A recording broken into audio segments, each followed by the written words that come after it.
Satyendra Kumar civil barrier channel में आप सबका स्वागत करता हूं। दोस्तों, आज हम कंक्रीट टेक्नोलॉजी के लेसन नंबर 3 हमारा चल रहा है वाटर सीमेंट रेशियो, और ये लेक्चर नंबर 16 है और ये lesson number 3 water cement ratio का आखिरी लेक्चर होगा। दोस्तों, आज इस लेक्चर में हम कंक्रीट की सामर्थ्य को प्रभावित करने वाले कारक के बारे में पढ़ेंगे। इसके पहले लेक्चर में हमने वाटर सीमेंट रेशियो क्या होता है, इसके नियम क्या होते हैं, इसके बारे में पढ़ा था। दोस्तों, आज हम इस लेक्चर में कंक्रीट की सामर्थ्य को प्रभावित करने वाले कारक के बारे में पढ़ेंगे। कारक निम्न होते हैं। कारक जो ये 5 दिए हुए हैं। कंक्रीट के आंतरिक नमी जलयोजन क्रिया पर प्रभाव, ये पढ़ेंगे। दोस्तों, फिर दूसरा है तापक्रम का जलयोजन क्रिया पर प्रभाव, और तीसरा है कंक्रीट की सामर्थ्य पर कुटाई का प्रभाव, और कंक्रीट की सामर्थ्य पर आयु का प्रभाव, और कंक्रीट की सामर्थ्य पर प्रतिदर्श का आकार का प्रभाव। ये क्या क्या प्रभाव डालते हैं सामर्थ्य पे, कौन कौन, ये जलयोजन, कुटाई, आयु और प्रतिदर्श के आकार पर सामर्थ्य में क्या प्रभाव डालते हैं, इसके बारे में हम विस्तार पूर्वक पढ़ेंगे। तो दोस्तों, स्टार्ट करते हैं। हमारा कंक्रीट की सामर्थ्य को प्रभावित करने वाले कारक में सबसे पहले पढ़ेंगे कंक्रीट की आंतरिक नमी की जलयोजन क्रिया पर क्या प्रभाव पड़ता है, इसके बारे में जानते हैं। दोस्तों, हम पढ़ेंगे कंक्रीट को सामर्थ्य प्रभावित करने वाले कारक।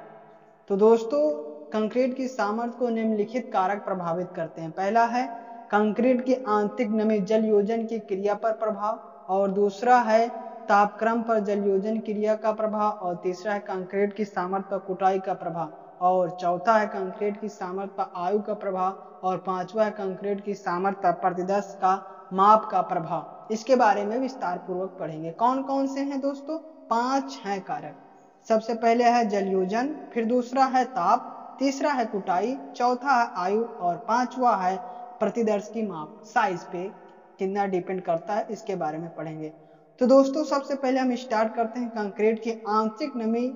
दोस्तों, सबसे पहले हमारा है कंक्रीट की आंतरिक नमी की जलयोजन क्रिया पर प्रभाव, effect of internal moisture of concrete hydration reaction क्या होता है, इसके बारे में पढ़ते हैं। कंक्रीट को अपनी पूर्ण सामर्थ्य प्राप्त करने के लिए जलयोजन क्रिया होना अति आवश्यक है।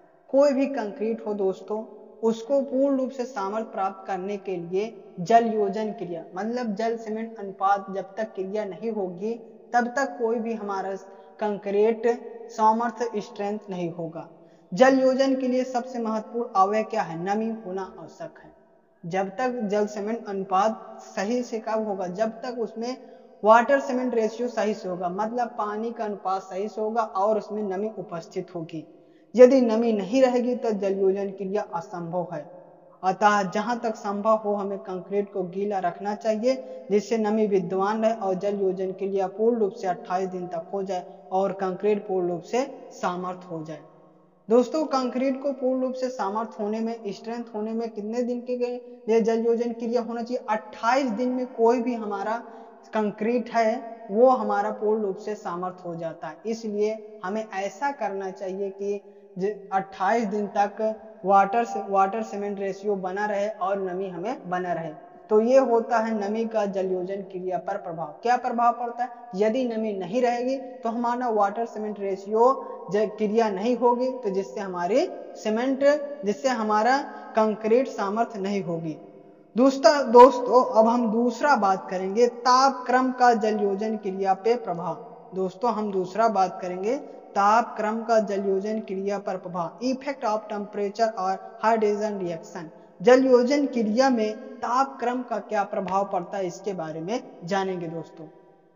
तो जलयोजन क्रिया पे ताप का प्रभाव पड़ता है, ये बात तो सही है। जब हाइड्रेशन पे तापक्रम का तो प्रभाव पड़ेगा। क्या प्रभाव पड़ता है उसके बारे में जानते हैं। उच्च तापक्रम पर जलयोजन क्रिया तेजी से होती है। क्या? जब हाई टेम्परेचर होता है दोस्तों, तब जलयोजन क्रिया तेजी से होती है। इसका कारण यह है कि ऊंचे तापमान पर जैली तेजी से बनती है। इसका कारण यह है दोस्तों कि जब ये कह रहे हैं कि हाई टेम्परेचर पर हमारी जलयोजन क्रिया तेजी से होती है। क्यों होती है? क्योंकि ऊंचे टेम्परेचर पे जैली तेजी से बनती है। निम्न तापक्रम पर जलयोजन क्रिया धीमी बढ़ जाती है। निम्न तापक्रम पर कंक्रीट का सेट होने का प्रारंभिक समय बढ़ जाता है।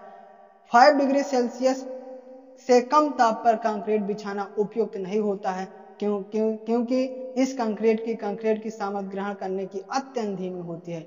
कंक्रीट के लिए उत्तम जो 27 प्लस माइनस 2 डिग्री सेल्सियस का आदर्श पता है। 27 प्लस माइनस यानी 29 हो सकता है या फिर 25 हो सकता है।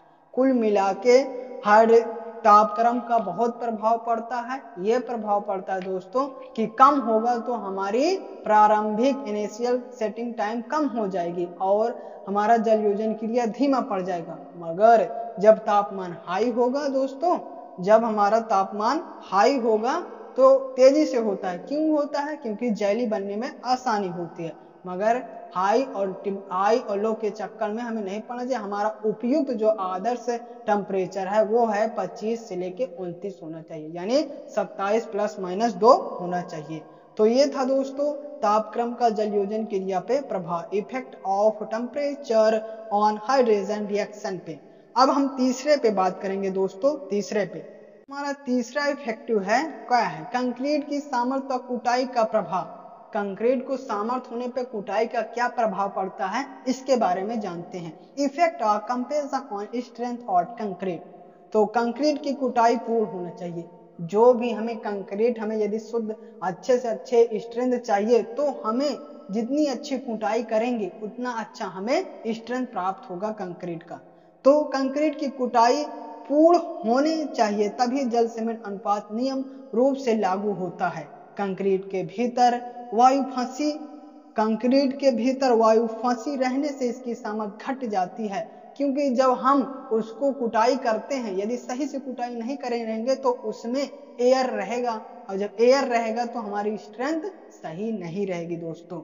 तो कंक्रीट में जब एयर रहेगा तो हमारी फिर स्ट्रेंथ कम हो जाएगी और सही नहीं रहेगा सामर्थ्य के लिए। तो कंक्रीट में 1% वायु रहने पर इसकी सामर्थ्य 5% घट जाती है। आप यही समझ लीजिए दोस्तों कि कंक्रीट में यदि 1% एयर रहेगा तो इसकी सामर्थ्य 5% घट जाती है, और कंक्रीट की 85% कुटाई पे इसकी कुल सामर्थ्य 20% ही प्राप्त हो जाती है। बताइए हमें कितना करना चाहिए?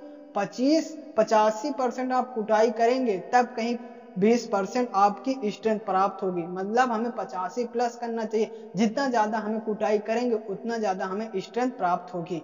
तो ये था दोस्तों कंक्रीट की सामर्थ्य पर कुटाई का प्रभाव। अब चौथा स्टेप जानते हैं, चौथा इफेक्ट क्या होता है इसके बारे में जानते हैं दोस्तों। चौथा इफेक्ट है हमारा स्ट्रेंथ ऑफ कंक्रीट की सामर्थ्य पर आयु का प्रभाव, यानी एज का क्या प्रभाव पड़ता है इसके बारे में जानते हैं। Effect of age on strength on concrete.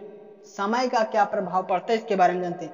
Concrete की सामर्थ्य इसके आयु पर निर्भर करती है। कंक्रीट की आयु इसके आयु पर निर्भर करती है। कंक्रीट अपनी सामर्थ्य 28 दिन में पूर्ण कर लेती है। कंक्रीट को जितना पूर्ण रूप से सामर्थ्य देना होता है वो 28 दिन में हमें प्राप्त हो जाती है। फिर परंतु इसके पश्चात भी कंक्रीट की सामर्थ्य में वृद्धि होती रहती है। जो हमें 100% जो सामर्थ्य प्राप्त होती है वो 28 दिन में हमें प्राप्त हो जाती है। मगर अगला जब ज्यादा समय हो जाता है क्या इफेक्ट पड़ता है इसके बारे में जानते हैं दोस्तों। देखिए एक दिन में लगभग हमें 16% स्ट्रेंथ प्राप्त हो जाती है। कोई भी कंक्रीट को यदि हम सेट कर देते हैं या ढलाई कर देते हैं तो उसके एक दिन बाद हमें 16% स्ट्रेंथ प्राप्त हो जाती है। 3 दिन बाद लगभग 40% प्राप्त हो जाती है।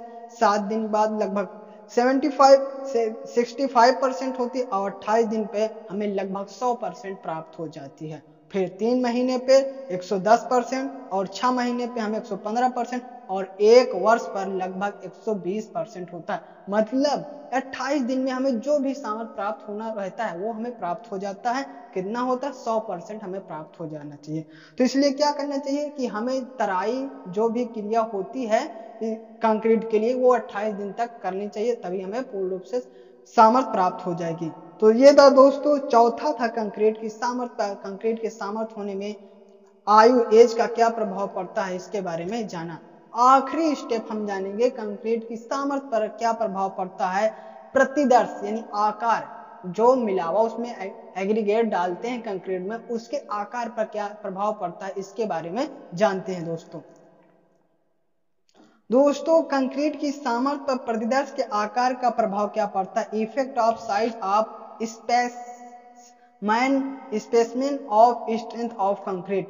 तो कंक्रीट की सामर्थ्य की जांच इसका घन क्यूब प्रतिदेश बनाकर की जाती है।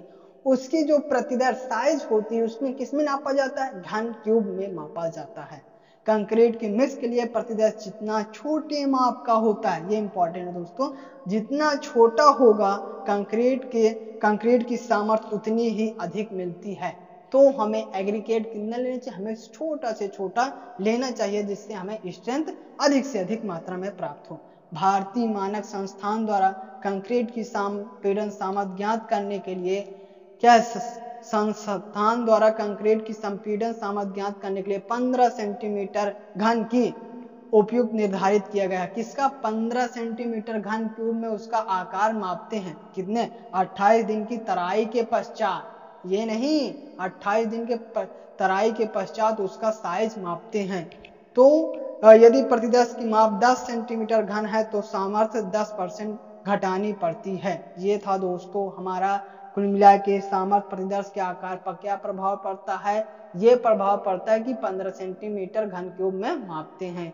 यदि छोटा से छोटा होगा आकार तो हमें अधिक से अधिक सामर्थ्य प्राप्त होगी, और यदि 28 दिन के पश्चात ही मापते हैं, ये सबसे इंपॉर्टेंट है, और यदि प्रतिदर्श की माप 10 सेंटीमीटर घन है तो सामर्थ्य 10% घटानी पड़ती है। ये था दोस्तों कंक्रीट की सामर्थ्य पर प्रतिदर्श का आकार का प्रभाव। तो आज दोस्तों हम इस लेक्चर में हमने कंक्रीट की सामर्थ्य पे कौन कौन प्रभाव पढ़ते हैं इसके बारे में जाना। हमने 5 स्टेप जाना। पहला हमने जाना जल योजन, फिर दूसरा ताप, फिर हमने साइज आकार पे जाना, फिर हमने मिलावा एग्रीगेट के बारे में जाना। तो दोस्तों इस प्रकार यह लेक्चर समाप्त होता है। यदि यह लेक्चर आपको अच्छा लगा हो तो लाइक, सब्सक्राइब और बेल आइकन पे ऑल पे क्लिक कर दीजिए और दोस्तों में भी शेयर कर दीजिए। Thank you for watching.